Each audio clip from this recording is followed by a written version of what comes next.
আমরা আজকের এই ম্যাচটা নিয়ে আলাপ করতে চাই, সাথে আগের ম্যাচগুলোকে একটা বিশ্লেষণে আনতে চাই। আমাদের সঙ্গে আছেন স্পোর্টস বাংলার সম্পাদক এম কায়সার। জনাব এম কায়সার, আপনাকে আমন্ত্রণ জানাচ্ছি। এবং এই আজকের ম্যাচটা শুরু হওয়ার সময় মনে হচ্ছিল বাংলাদেশ হয়তো একটু স্বস্তিতেই ম্যাচটা জিতবে, যে হারে উইকেট পড়ছিল। এবং শেষ মুহূর্তে দেখা যাচ্ছে ম্যাচটা বেশ উত্তেজনাপূর্ণ হয়ে যাচ্ছে, এবং এই উত্তেজনা আবার আমাদের জন্য খুবই বিব্রতকর, কারণ এমন উত্তেজনা আমরা চাইনি।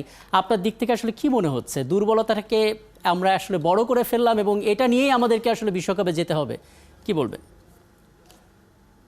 ধন্যবাদ। দেখুন, আপনি আমি শুনছিলাম আপনি যে ব্যাখ্যাটা দিচ্ছিলেন সেখানে যে টসে জিতে বাংলাদেশ ব্যাটিংটা কেন নিল না। এর অন্যতম কারণটা হলো যে ব্যাটিংটা আসলে যতখানি না নিজেদের ব্যাটিং প্র্যাকটিসের বিষয়, তার চেয়ে বড় বিষয়টা হলো যে আপনাকে দুটো জিনিস মনে রাখতে হবে। একটা হলো যে কন্ডিশনটা কি, সেটা শুরুর দিকে কন্ডিশনটা কি, সেটা বোলারদের পক্ষে যাচ্ছে নাকি ব্যাটসম্যানদের পক্ষে যাচ্ছে, সেটা বিবেচনার একটা বিষয় রয়েছে এক।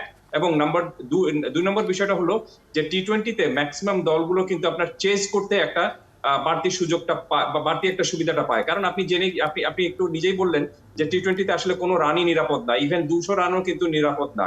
সো আপনি আগে ব্যাটিং করে জানেন না যে আপনি কত রান নিরাপদ হতে পারে। ওয়ারেজ আপনি যদি পরে ব্যাটিং করেন তাহলে আপনি জেনে যাচ্ছেন যে আপনাকে ওভার প্রতি এত রান করতে হবে এবং আপনাকে এত রান করলে আপনি ম্যাচটা জিতবেন, একটা সার্টেন লক্ষ্যটা আপনি পেয়ে যাচ্ছেন।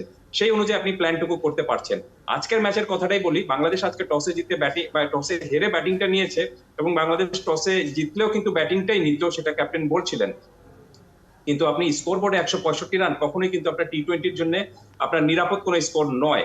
এখন আমি সর্বশেষ যে অবস্থা দেখলাম, 10 বলে খুব সম্ভবত 24 রান দরকার, হাতে দুটো উইকেট রয়েছে, এবং যে জুটিটা রয়েছে সেটা এখন 6 বলে 21 রান দরকার। এখন 6 বলে 21 রান দরকার। জি, 6 বলে 21 রানে একটু টাফ হয়ে যাবে, কারণ 6 বলে 21 রানে একটু টাফ অবশ্যই হয়ে যাবে। এবং এই ম্যাচটা তারপরেও বলা যেতে পারে যে পর্যায়ে বাংলাদেশ যে রানটা করেছিল সেখানে যদি একটা ক্লোজ কন্টেস্ট হয়েছে, কিন্তু আপনি যদি জিম্বাবুয়ে এই ম্যাচটা হেরেও যায় তাও বলা যেতে পারে যে ক্লোজ কন্টেস্ট হয়েছিল। অথচ আগের দুটো ম্যাচ কিন্তু একতরফা ভাবে জিম্বাবুয়ে হেরেছিল। বাংলাদেশ 8 উইকেটে এবং 6 উইকেটে, খুব সম্ভবত 7 উইকেটে ম্যাচটা জিতে নিয়েছিল সহজভাবে, বেশ কিছু ওভার বাকি হাতে রেখেই। এই কারণে আমার মনে হয় যে বাংলাদেশ দল যেটা চেয়েছে শুরুতে, যে আগে আমরা সিরিজটা সিকিউর করি, তারপর আমরা ব্যাটিং আপনার প্ল্যানিং এ যাব বা ব্যাটিং প্র্যাকটিসে যাব। মোস্ট প্রবলি এই কারণেই বাংলাদেশ প্রথম দুটো ম্যাচে টসে জিতে আগে ব্যাটিংটা নেয়নি, জিম্বাবুয়েকে ব্যাটিং এ পাঠিয়েছিল। কিন্তু দেখুন, মানে আমরা তো বারবার বলছি আমাদের সামনে টি-20 বিশ্বকাপ, এবং সেই বিশ্বকাপে ভালো করার জন্য আমরা জিম্বাবুয়ের সাথে এই সিরিজটা করেছি যাতে আমাদের কনফিডেন্স বাড়ে, আমাদের একটা মোমেন্টাম থাকে, সেটা নিয়ে আমরা ম্যাচ খেলতে যাব। কিন্তু আপনার দেখে কি মনে হচ্ছে, মানে খেলা কি তাদের প্রস্তুতির জন্যই প্রাধান্য পাচ্ছে বাংলাদেশের, নাকি সিরিজ জয়ের জন্য আসলে? না, অবশ্যই সিরিজ জয়টাতে আপনি যে দলের বিরুদ্ধে খেলুন না কেন, আপনার প্রথম লক্ষ্যটা থাকবে কিন্তু সিরিজ জয়। যদি ধরুন রাকিব আপনি কোনো কারণে সিরিজটা হেরে গেলেন, তাহলে কিন্তু আপনি বড় ধরনের একটা সমালোচনার মুখে পড়বেন। তাহলে যে লক্ষ্য নিয়ে বা যে উদ্দেশ্য নিয়ে আপনি টুর্নামেন্টটা শুরু করেছেন বা সিরিজে নেমেছিলেন, সেটা কিন্তু আপনার ফুলফিল হবে না। প্লাস আপনি কিন্তু এই ধরনের দলের বিরুদ্ধে যখন হেরে যাবেন, তখন আত্মবিশ্বাসে কিন্তু এক ধরনের ঘাটতি অবশ্যই আসবে। তবে এই দলের বিরুদ্ধে জিতলে যে আপনি আত্মবিশ্বাসের পারদ যে আপনার অনেক বেশি দূর বেড়ে যাবে, আমি সেটাও ভাবতে রাজি না। এবং বাংলাদেশ দল যে টি-20 বিশ্বকাপের জন্য প্রাক প্রস্তুতি বা প্রস্তুতি হিসাবে এই টুর্নামেন্ট এই সিরিজটা খেলছে, সেটি মানতে কিন্তু আমি রাজি না।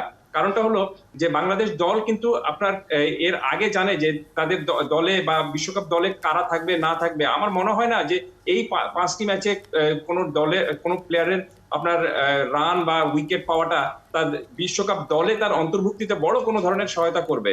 আমার মনে হয় যে দলটা গঠন করা হয়ে গিয়েছে অলরেডি, বাংলাদেশ দল গঠন করা হয়ে গিয়েছে। দুই একটা জায়গায় আপনার শুধুমাত্র একটু ফাইন টিউনিং দরকার রয়েছে, সেটা দেখার জন্য কিন্তু নির্বাচকরা একটু সময়টুকু নিচ্ছেন। আমি শেষ করছি যে আপনি এই জিম্বাবুয়ের দলের বিরুদ্ধে জিতে আপনি বিশ্বকাপের মতো একটা বড় আসরে গিয়ে যদি বলেন যে আপনার প্র্যাকটিস, আপনি আত্মবিশ্বাসটা অনেক বেড়ে গিয়েছে, আপনি অনেক বড় আত্মবিশ্বাস নিয়ে যাচ্ছেন, তাহলে আমি মনে করি যে সেটা, আমার মনে হয় যে সেটা একটা ফলস কনফিডেন্স হবে। কারণটা হলো যে এই জিম্বাবুয়ের বিরুদ্ধে আপনি কিন্তু গ্যারান্টেড আপনি যে জিতবেনই। সো এখান থেকে আপনার জিতলে আপনি বাড়তি আত্মবিশ্বাস কিছু পেয়ে যাবেন তা কিন্তু না। আপনি এটা শিডিউলড একটা টুর্নামেন্ট সিরিজ ছিল যে এই সময়টা জিম্বাবুয়ের সাথে আমরা এই সিরিজটা খেলবো। এটা এমন না যে আপনি 2-3 মাস আগে সেট করেছেন, অনেক আগে থেকে এটা সেট করা ছিল। এবং এখন বিশ্বকাপের এই ব্যস্ততার সময় বাংলাদেশের সঙ্গে অন্য কোনো দল কিন্তু আপনার খেলার জন্য প্রস্তুত না, কারণ সবগুলো দলই কিন্তু এর আগে সিরিজটুকু, দ্বিপাক্ষিক সিরিজ বিশ্বকাপের আগে কার সাথে খেলবে সেটা কিন্তু সেট করে নিয়েছিল। আপনাকে অনেক ধন্যবাদ, অনেক ধন্যবাদ। এবং এই আলাপটা শেষ করার পর হয়তো আমরা দেখব যে বাংলাদেশ হয়তো জিতেছে, কিন্তু আক্ষেপটা রয়ে যাবে যে ম্যাচটা একেবারে শেষ ওভার পর্যন্ত গড়ালো। আপনাকে অনেক ধন্যবাদ, আপনি আমাদেরকে সময়টা দিয়েছেন। ছিলেন আমাদের সঙ্গে স্পোর্টস বাংলার এডিটর এম কায়সার, এবং আমরা আসলে বাংলাদেশ জিম্বাবুয়ের আজকের ম্যাচ নিয়ে কথা বলছিলাম, এবং আলাপের ফাঁকে যুক্ত হয়ে গেছেন আমাদের সহকর্মী জুলি আলম।